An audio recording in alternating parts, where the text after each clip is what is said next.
বাংলাদেশের খেলা দেখা মানে আসলে ক্রাইম, পরিষ্কার ক্রাইম। কি বলে গালিগালাজ করবেন? এখন রাত 1:10 বাজে, আরব আমিরাতের সাথে খেলা, যেখানে 206 রানের টার্গেট, সেই ম্যাচ এইভাবে হারতে হবে। পাটের গুতোই আলাদা, বাংলাদেশের প্লেয়ারদের পাটের গুতোই আলাদা। তাওহিদ হৃদয় বাপারে বাবা 2 দিন জাতীয় দলে ঢুকতে পারলো না, তার পাঠ কি?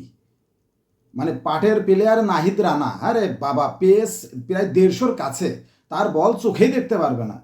কিভাবে যে পিটাইছে ভাই, যারা খেলাটা দেখেন নাই শুধু হাইলাইটসটা একটু দেখেন, কি বিচ্ছিরিভাবে পিটাইছে বাংলাদেশের বোলারদের। পাটের প্লেয়ার তানজিম সাকিব বাবারে বাবা কি পিটানিটা খাইছে। এই দুটো মিলেই 100-র উপরে রান দিছে, 105 রান দিছে। এই দুটো মিলেই 105, অর্ধেক রান ওরা দুইজনে দিয়ে দিছে ফিসাবিল্লাহ।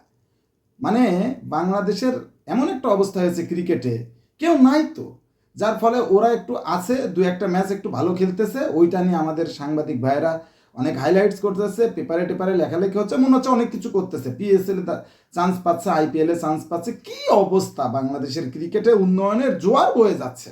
নতুন বাংলাদেশ, নতুন টি-20 দল, নতুন হারা, মানে প্রথমবারের মতো আরব আমিরাতের কাছে হারতে হলো।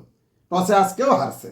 লিটন কুমার দাসের যা কাজ, দুর্দান্ত ব্যাটিং করেছে, 32 বলে 40 রান, মানে দলের জায়গাটা পাকা করছে। ক্যাপ্টেন্সি হিসেবে কি খেলাটাই না খেলেছে।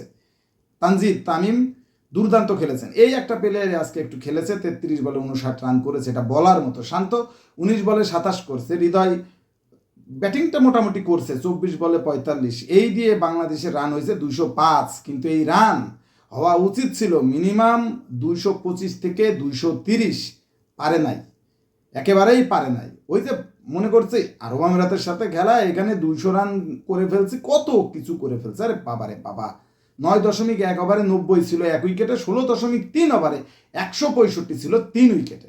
শেষ পর্যন্ত 5 উইকেট হাতে নিয়ে প্যাভিলিয়নের দিকে গেছে বাংলাদেশের প্লেয়াররা। মানে উইকেটগুলো দিয়ে বোধহয় কী করবে আমি জানি না, ওগুলো দিয়ে মনে হয় আগামী ম্যাচটা খেলবে, আবার আর এক ম্যাচ বাড়িয়েছে।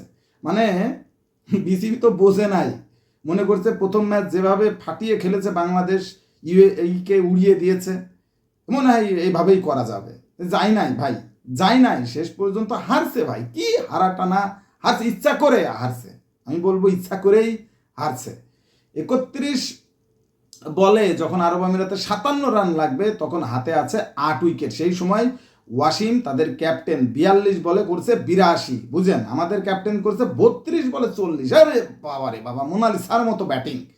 আর ওদের ক্যাপ্টেন করছে 42 বলে 82। কি রে ভাই, পার্থক্যটা কি চিন্তা করেন। একাই কাঁপায়া দিছে, একাই তো অর্ধেক রান করছে। কি একটা অবস্থা। 10.1 ওভারে 107 ছিল 1 উইকেটে। যাই হোক, যে কথা বলছিলাম, ওয়াসিম আউট হওয়ার পরেও ম্যাচটা আমাদের হাতে ছিল, কারণ রিশাদ দুর্দান্ত বল করেছে। 4 ওভারে 28 রান দিয়ে সে 2 উইকেট নিয়েছে। এবং শরীফুলের আর কি বলবো, আসলে ফুল বলটা ভালোই করেছে, 4 ওভারে 34, 2 উইকেট। কিন্তু শেষে যে কাজটা, মানে একেবারে গু খাওয়া কাজ করছে।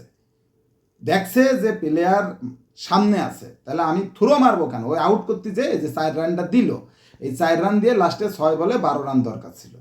আর তানজিম সাকিব কাঁপছে এরকম করে, ওরে বাবা রে বাবা, সামনে রয়েছে সব লোয়ার অর্ডার ব্যাটসম্যানরা 6 মারছে, তানজিম সাকিব নো বল করতেছে, ওরে বাবা রে বাবা, মানে ফুল টাচ মাজার উপর দিয়ে মারতেছে, যা মনে বলে ভাই তাই করতেছে। আর তাহিদ হৃদয় পাটের ভাই, কি আর বলবো, ফিল্ডিংটা তো ইজি, একটা ক্যাচ মিস করেছে ওয়াসিমের, একেবারে ইজি ক্যাচ। শেষে যে করলোটা কি, যখন 2 বলে 3 রান দরকার, তখন ওই নো বলটা দিল। যাই হোক, 2 বলে যখন 2 রান দরকার, তাহিদ হৃদয় বলটা থ্রো না করে ও কি দেখতেছে, ও আমি বুঝলামই না কি দেখতেছে। আমার কাছে মনে হলো হাতে ধরে আরব আমিরাতকে জিতাই দিলাম আমরা, মানে তাদেরকে জিতানো শিখাচ্ছি আমরা, যে হ্যাঁ যেত প্রথমবারের মতো। বিচ্ছিরি বাজে, এইরকম বাজে প্ল্যানিং ক্যাপ্টেন্সি আমি আগে দেখি নাই, আসলেই দেখি নাই। কি বাজে ক্যাপ্টেন্সি, ও কি ক্যাপ্টেন্সি করতেছে লিটন কুমার দাস, মানে এর থেকে জঘন্য আর কি হতে পারে। আরব আমিরাতের কাছে শেষ পর্যন্ত 2 উইকেটে হারলাম, রাত বাজে এখন প্রায় 1:30। মানে কি অবস্থা, যারা খেলাটা দেখছেন আমার মনে হয় গালি দিতে ইচ্ছা করতেছেন। গালি দিয়ে লাভটা কি, এদেরকে তো কোনো লাভ নাই। এরা ইমোশন বোঝে না, এরা আছে নিজেদের ধান্দায়, যে যার মতো ধান্দা তেল মারতেছে, দলে চান্স পাচ্ছে, এক একটা ম্যাচ ভালো খেলছে, আবার যাচ্ছে। আমার মনে হয় এই সিরিজ জেতার কোনো সুযোগ বাংলাদেশের নাই। যদি থাকে সেটা আপনি কমেন্টসে জানান। স্পোর্টসের সর্বশেষ আপডেট জানতে স্পোর্টস পেপার চ্যানেলটি সাবস্ক্রাইব করে বেল আইকন বাজিয়ে দিন। ধন্যবাদ।